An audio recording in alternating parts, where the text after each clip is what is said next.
We start back in France, where 4 police officers have suffered severe burn injuries after more than a dozen people attacked their cars with Molotov cocktails in a suburb south of the capital.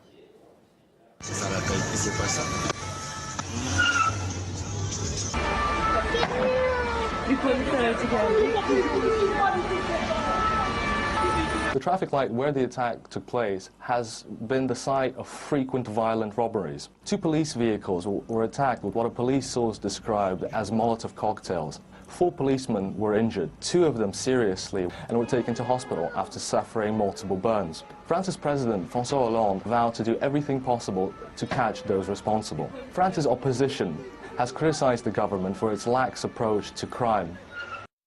Several police officers from Viry-Châtillon are injured. The Essonne department needs another 300 officers to guarantee a basic level of security. We are powerless.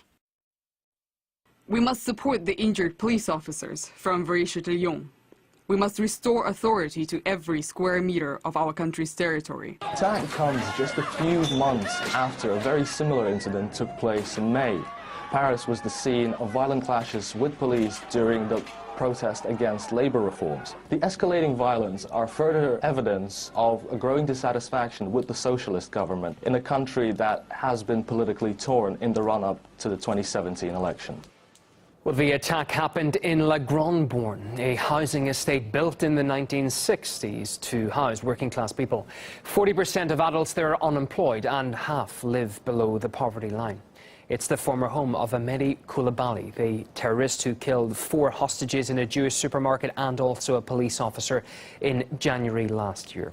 The area was also the scene of some of the worst riots in modern French history back in 2005.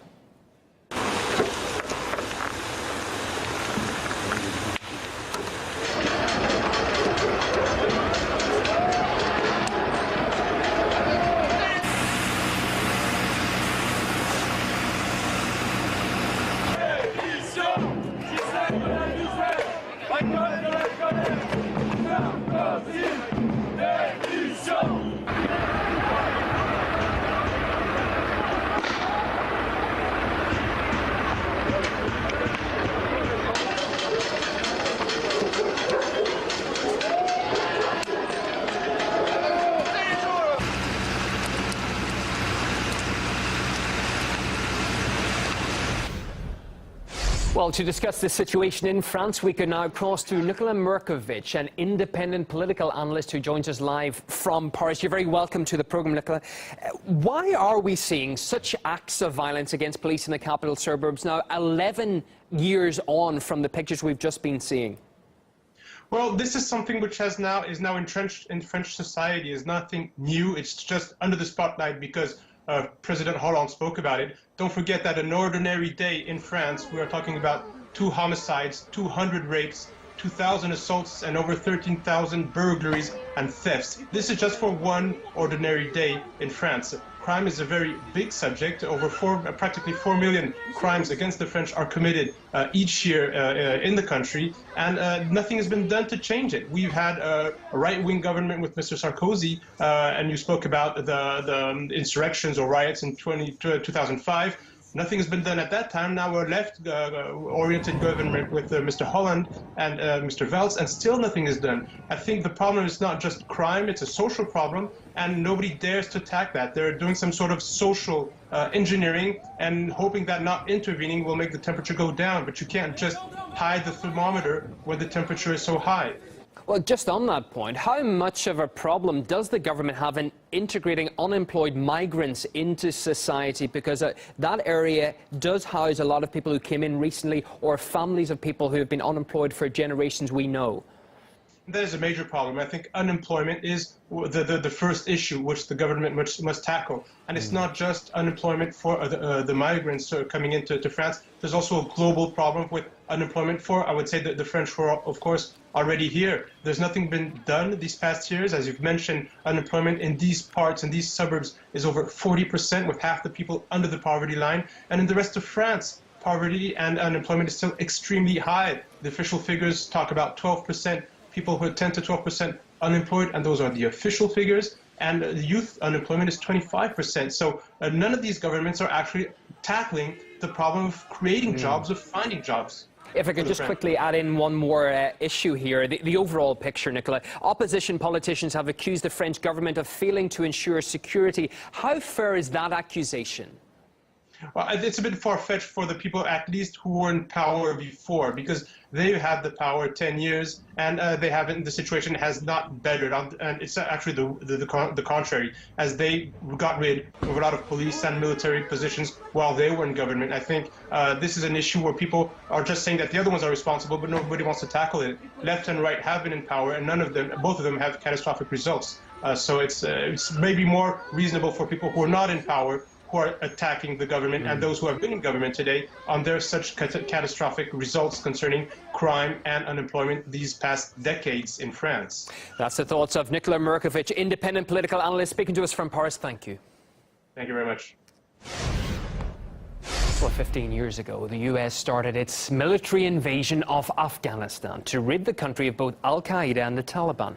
But has the intervention actually made things better? RT's Gayane Chichikan now looks at America's military legacy in the country that history calls the graveyard of empires. How many times Americans heard the war in Afghanistan is almost over, almost won, and yet it drags on, more silently than before, but it continues, and Washington keeps changing plans. The United States will maintain approximately 8,400 troops in Afghanistan into next year through the end of my administration. Together with our allies and the Afghan government, we have agreed that this is the year we will conclude our combat mission in Afghanistan. It is in our vital national interest to send an additional 30,000 U.S. troops to Afghanistan. I will get our troops home. We will bring an end to this war. Having crippled Al-Qaeda in Afghanistan a long time ago, the U.S. spent years and enormous resources fighting the Taliban.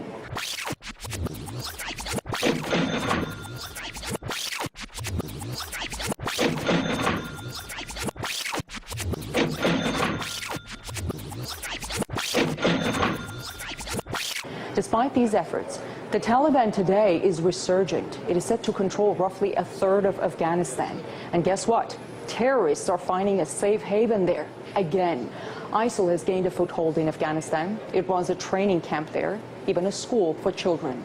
All of which makes one ask, after all the lives sacrificed and resources spent, could Afghanistan be back to square one? The chairman of Joint Chiefs of Staff, General Joseph Dunford, recently described the fight against the Taliban as a stalemate.